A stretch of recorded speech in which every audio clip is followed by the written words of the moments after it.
Akala ng iba, basta tablet, tablet lang. Pero preng, ibang league ang iPad Pro M5 at Xiaomi Pad 7 Pro. Yung isa dito pang flagship beast, yung isa naman pang value for money killer. Apple iPad Pro M5 or Xiaomi Pad 7 Pro. Honestly mga preng, depende talaga yan sa kung anong user ka. Kasi ito iPad Pro M5, no compromise flagship tablet. Xiaomi Pad 7 Pro, sulit flagship-like tablet. Malaki talaga yung difference nila sa target market. iPad Pro M5, ito yung para sa gusto ng ultra powerful chip, best app optimization, long-term software support, best creative work tablet, top tier display. Sa M5 chip pa lang mga preng, wala na siyang halos kalaban sa raw power. Yung tipong pang video editing na, graphics work, heavy multitasking, gaming, professional use, streaming plus recording at software, preng, iPad pa rin ang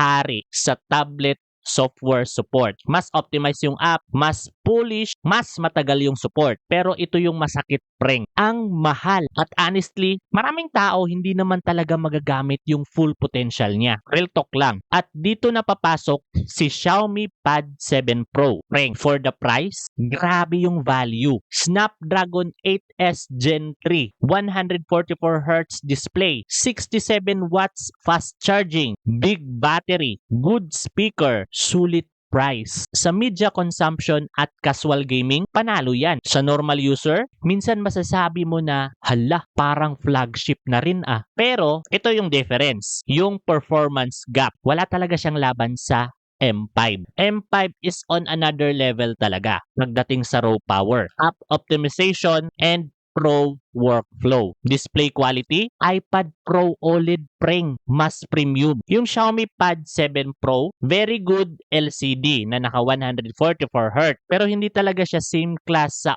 OLED ng iPad Pro. Sa charging naman mga preng, Xiaomi wins. Sobrang bilis. Sa software longevity naman, Apple wins. Dito malayo talaga. Reddit users and long-term buyers usually point this out too. Kaya verdict ko mga preng, best overall, no budget issue, iPad Pro M5 ka. At best sulit naman, value tablet, Xiaomi Pad 7 Pro. Gaming plus media plus budget conscious, Xiaomi Pad 7 Pro. Creative work, pro apps, long-term investment, iPad Pro M5. Simple lang mga preng. iPad Pro, best tablet. Xiaomi Pad 7 Pro, best value tablet. Magkaiba talaga sila ng laban. Kaya mga preng, kung gusto nyo ng honest tablet review na hindi puro specs lang, follow mo ako preng. Pero kung nakapag-decide ka na bumili ng smartphone or tablet online at nag-aalala ka saan makabili, go check to my profile and check my bio mga preng. Nandyan na lahat ng official listahan ng mga authorized and legit store online na pwede mong pagbilhan ng paborito mong smartphone or tablet. And take note mga preng, nandyan din ang mga top-rated smartphone accessories na pwede mong mabili